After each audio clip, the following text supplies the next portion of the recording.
Friends, welcome to हरिमुकुंद। आइए आज श्रीमद् भागवत पुराण के 11वें स्कंद का 14वां अध्याय शुरू करते हैं। इसमें श्री कृष्ण भगवान भक्ति योग की महिमा तथा ध्यान विधि का वर्णन कर रहे हैं। उद्धव जी ने पूछा, श्री कृष्ण, ब्रह्मवादी महात्मा आत्मकल्याण के अनेकों साधन बतलाते हैं। उनमें अपनी अपनी दृष्टि के अनुसार सभी श्रेष्ठ हैं अथवा किसी एक की प्रधानता है। हे मेरे स्वामी, आपने तो अभी अभी भक्ति योग को ही निरपेक्ष एवं स्वतंत्र साधन बतलाया है, क्योंकि इसी से सब ओर से आसक्ति छोड़कर मन आप में ही तन्मय हो जाता है। तब श्री कृष्ण ने कहा, प्रिय उद्धव, यह वेदवाणी समय के फेर से प्रलय के अवसर पर लुप्त हो गई थी। फिर जब सृष्टि का समय आया तब मैंने अपने संकल्प से ही इसे ब्रह्मा को उपदेश किया।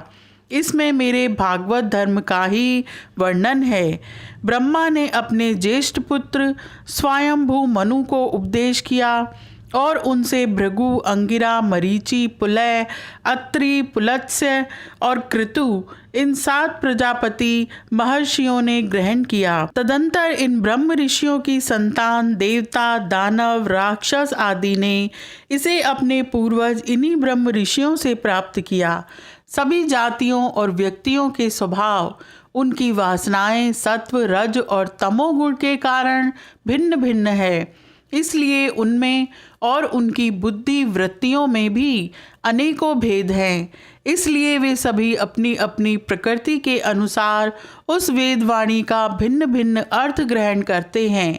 वह वाणी ही ऐसी अलौकिक है कि उससे विभिन्न अर्थ निकलना स्वाभाविक ही है। इसी प्रकार स्वभाव भेद तथा परंपरागत उपदेश के भेद से मनुष्यों की बुद्धि में भिन्नता आ जाती है और कुछ लोग तो बिना किसी विचार के वेद विरुद्ध हो जाते हैं। प्रिय उद्धव, सभी की बुद्धि मेरी माया से मोहित हो रही है। इसी से वे अपने अपने कर्म संस्कार और अपनी अपनी रुचि के अनुसार आत्मकल्याण के साधन भी एक नहीं अनेकों बतलाते हैं।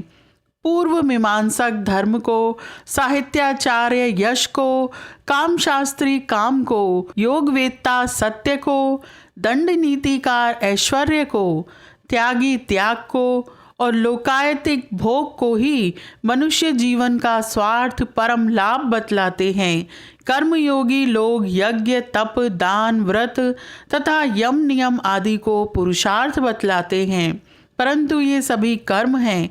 इनके फलस्वरूप जो लोक मिलते हैं वे उत्पत्ति और नाश वाले हैं। कर्मों का फल समाप्त हो जाने पर उनसे दुख ही मिलता है, और सच पूछो तो उनकी अंतिम गति घोर अज्ञान ही है। उनसे जो सुख मिलता है वह तुच्छ है, नगण्य है, और वे लोग भोग के समय भी असूया आदि दोषों के कारण शोक से परिपूर्ण हैं। इसलिए इन विभिन्न साधनों के फेर में न पड़ना चाहिए। जो सब ओर से निरपेक्ष बेपरवाह हो गया है, किसी भी कर्म या फल आदि की आवश्यकता नहीं रखता और अपने अंतःकरण को सब प्रकार से मुझे ही समर्पित कर चुका है, परमानंद स्वरूप मैं उसकी आत्मा के रूप में स्फुरित होने लगता हूँ। इससे वह जिस सुख का अनुभव करता है वह विषय लोलुप प्राणियों को किसी प्रकार मिल नहीं सकता। जो सब प्रकार के संग्रह परिग्रह रहित अकिंचन है, जो अपनी इंद्रियों पर विजय प्राप्त करके शांत और समदर्शी हो गया है, जो मेरी प्राप्ति से ही मेरे सानिध्य का अनुभव करके ही सदा सर्वदा पूर्ण संतोष का अनुभव करता है, उसके लिए आकाश का एक एक कोना आनंद से भरा हुआ है। जिसने अपने को मुझे सौंप दिया है वह मुझे छोड़कर ना तो ब्रह्मा का पद चाहता है और न देवराज इंद्र का। उसके मन में ना तो सार्वभौम सम्राट बनने की इच्छा होती है और न वह स्वर्ग से भी श्रेष्ठ रसातल का ही स्वामी होना चाहता है। वह योग की बड़ी बड़ी सिद्धियों और मोक्ष तक की अभिलाषा नहीं करता। मुझे तुम्हारे जैसे प्रेमी भक्त जितने प्रियतम हैं उतने प्रिय मेरे पुत्र ब्रह्मा, आत्मा शंकर, सगे भाई बलराम जी, स्वयं अर्धांगिनी लक्ष्मी जी और मेरा अपना आत्मा भी नहीं है, जिसे किसी की अपेक्षा नहीं, जो जगत के चिंतन से सर्वथा उपरत होकर मेरे ही मनन चिंतन में तल्लीन रहता है और राग द्वेष न रखकर सबके प्रति समान दृष्टि रखता है। उस महात्मा के पीछे पीछे मैं निरंतर यह सोचकर घुमा करता हूँ कि उसके चरणों की धूल उड़कर मेरे ऊपर पड़ जाए और मैं पवित्र हो जाऊं, जो सब प्रकार के संग्रह परिग्रह से रहित है, यहाँ तक कि शरीर आदि में भी अहंता ममता नहीं रखते, जिनका चित्त मेरे ही प्रेम के रंग में रंग गया है, जो संसार की वासनाओं से शांत उपरत हो चुके हैं और जो अपनी महत्ता उदारता के कारण स्वभाव से ही समस्त प्राणियों के प्रति दया और प्रेम का भाव रखते हैं। किसी प्रकार की कामना जिनकी बुद्धि का स्पर्श नहीं कर पाती, उन्हें मेरे जिस परमानंद स्वरूप का अनुभव होता है उसे और कोई नहीं जान सकता, क्योंकि वह परमानंद तो केवल निरपेक्षता से ही प्राप्त होता है।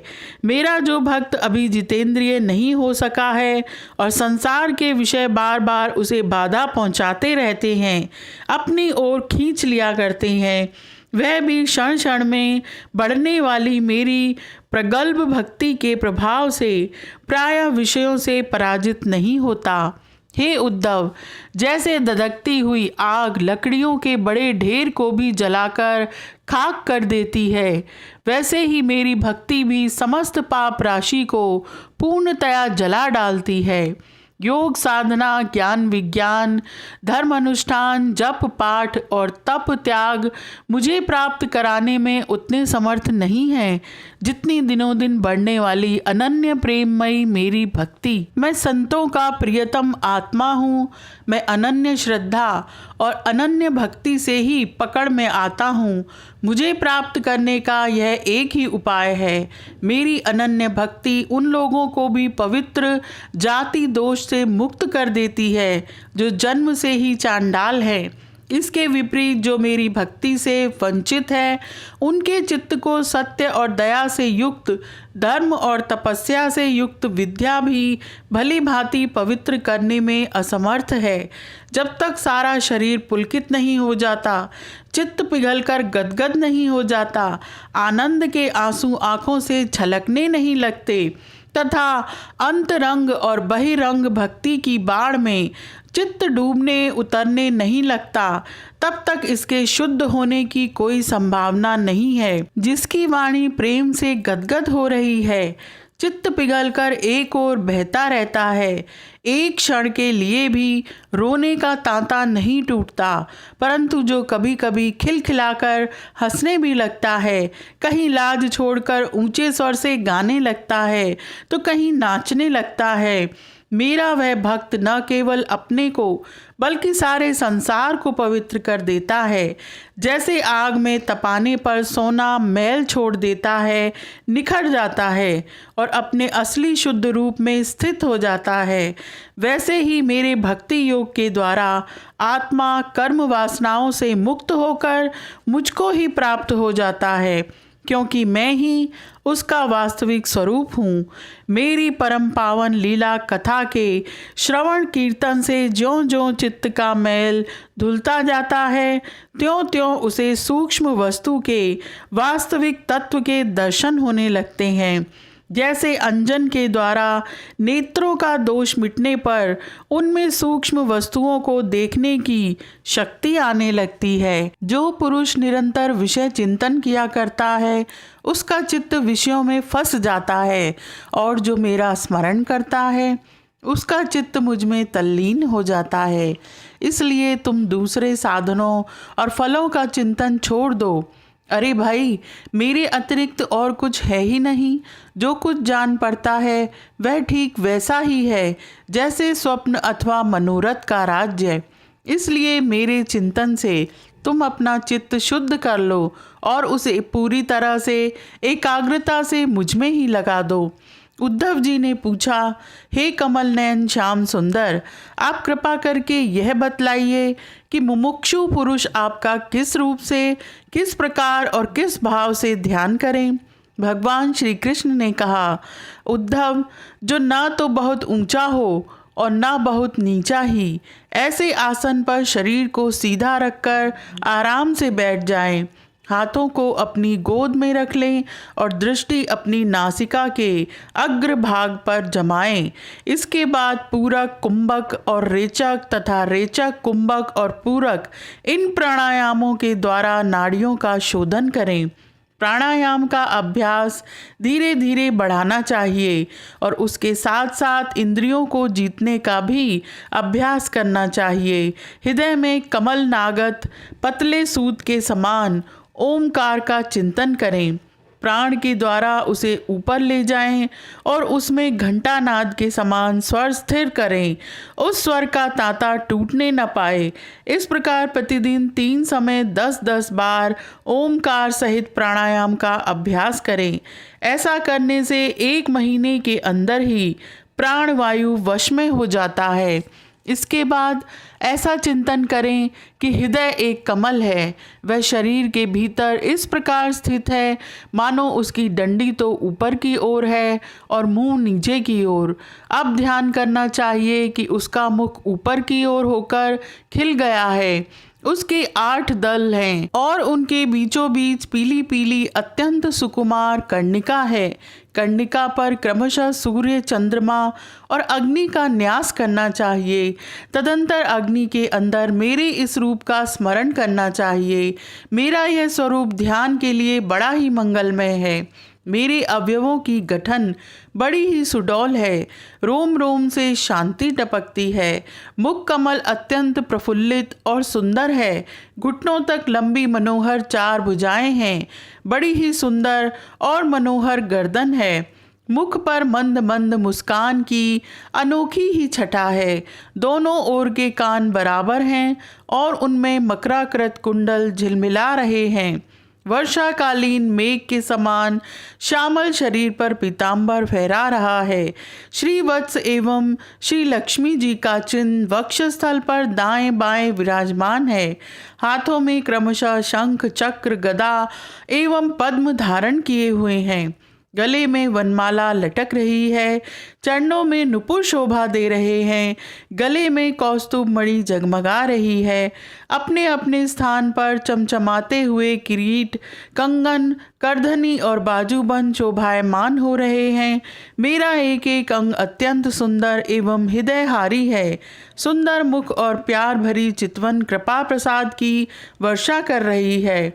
उद्धव, मेरे इस सुकुमार रूप का ध्यान करना चाहिए और अपने मन को एक एक अंग में लगाना चाहिए। बुद्धिमान मनुष्य को चाहिए कि मन के द्वारा इंद्रियों को उनके विषयों से खींच ले और मन को बुद्धि रूप सारथी की सहायता से मुझ में ही लगा दे, चाहे मेरे किसी भी अंग में क्यों न लगे। जब सारे शरीर का ध्यान होने लगे तब अपने चित्त को खींचकर एक स्थान में स्थिर करें और अन्य अंगों का चिंतन न करके केवल मंद मंद मुस्कान की छटा से युक्त मेरे मुख का ही ध्यान करें। जब चित्त मुखारविंद में ठहर जाए तब उसे वहाँ से हटाकर आकाश में स्थिर करें। तदंतर आकाश का चिंतन भी त्याग कर मेरे स्वरूप में आरूढ़ हो जाएं और मेरे सिवा किसी भी वस्तु का चिंतन न करें।